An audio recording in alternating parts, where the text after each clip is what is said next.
আজকে বোনেরা মিলে সবাই একসাথে শাড়ি পরবো আর একটা জায়গায় ঘুরতে যাব। সো সেটা নিয়েই থাকছে আজকের ব্লগ। সো হাই এভরিওয়ান, আসসালামু আলাইকুম। তো এই তো সকাল সকাল আমি ঘুম থেকে উঠে দেন ফ্রেশ হয়ে বারান্দায় চলে আসি।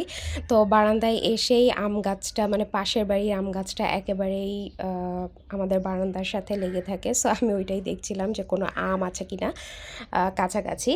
তারপরে এই তো আমি আমার সানস্ক্রিনটা নিয়ে নিলাম, কারণ বাসায় থাকি আর বাইরে থাকি, যেখানেই থাকি না কেন সানস্ক্রিন কিন্তু মাস্ট, মানে বাইরে না গেলেও সানস্ক্রিনটা ইউজ করতেই হবে।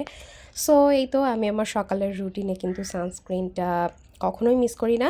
তো এই তো সানস্ক্রিন দিয়ে নিলাম, তারপর মেবি নাস্তাও করে ফেলেছিলাম। দেন নাস্তা শেষ করে আমি আমার মেজো বোনকে বলছিলাম যে আমার প্রেশারটা একটু মেপে দাও। সো ও এখানে আমার প্রেশার একটু মাপছিল।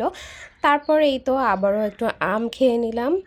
তারপরে এটা হচ্ছে দুপুরবেলার ক্লিপ। দুপুরের দিকে আম্মু রান্না করেছিল কলিজা আর ছোট মাছ আর আম্মুর গাছের শাক। সো সেটা দিয়ে খুবই মজা করে খাওয়া দাওয়া করে নিলাম।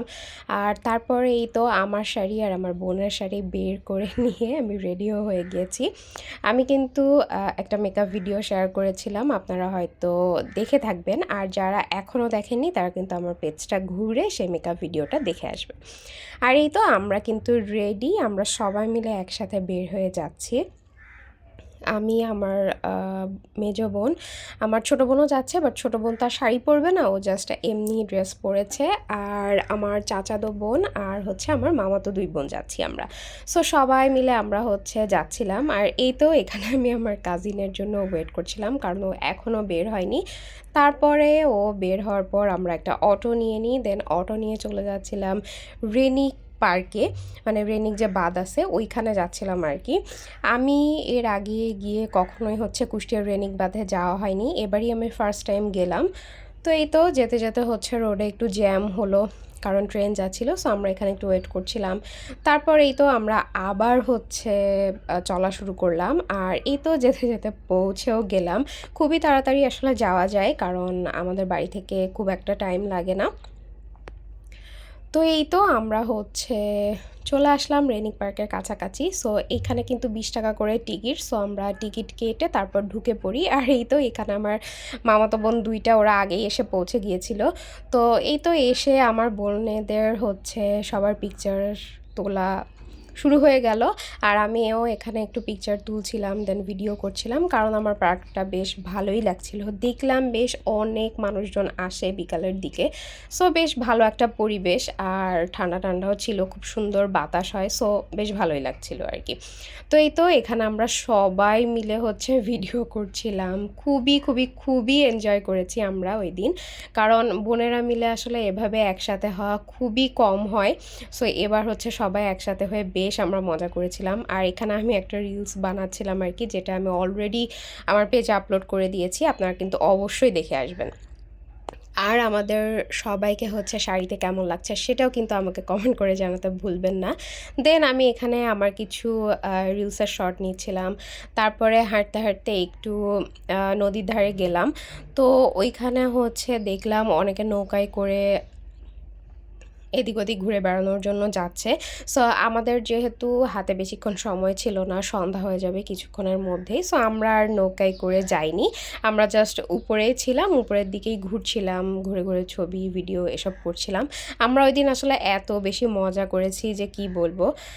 ভালোই আসলে একটা সময় কাটিয়েছি, খুবই খুবই খুবই ভালো লেগেছে আমার। আর আমার বোনেরা তো সবই আমার ছোট আর কি। সো সবাইকে নিয়ে যে আমি এক হতে পেরেছি এটাও অনেক কিছু, কারণ ওদের সাথে আসলে দেখাই হয় না, এক একজন এক এক সময় এক এক দিকে থাকে। সো এবার সবাই একসাথে হয়েছিলাম। সো এই জিনিসটা খুবই ভালো লাগছিল। আর এখানে আমি আর একটা ভিডিও করার ট্রাই করছিলাম খুবই সুন্দর করে, বাট আমি জানি না যে কতটুকু সুন্দর হয়েছে, বাট আমার কাছে বেশ ভালোই লেগেছে। তো এই আর কি, তারপর সন্ধ্যা হয়ে যায়, আমরা রেনিক পার্ক থেকে বের হয়ে যাওয়ার জন্য প্রস্তুতি নিচ্ছিলাম। তো যাওয়ার আগে দেখি আমার বোনেরা সব দোলনায় উঠে পড়েছে। তা আমিও গেলাম একটু দোলনায় চড়ার জন্য। তো একটু বসে বসে দোলনায় চড়লাম। এই রেনিক পার্কটা কিন্তু মাগরিবের পরপরই বন্ধ হয়ে যায়, বেশিক্ষণ আর চালু থাকে না। সো গেলে কিন্তু বিকাল টাইমটাতেই যেতে হবে, সন্ধ্যার পরে গেলে কিন্তু আর ঢুকতে দেওয়া হবে না। সো যাই হোক, আমরা এই তো ঘোরাঘুরি শেষ করে বের হয়ে যাচ্ছিলাম। তো এই আর কি ছিল ওই দিনের সুন্দর কিছু ক্লিপ, সুন্দর কিছু মুহূর্ত।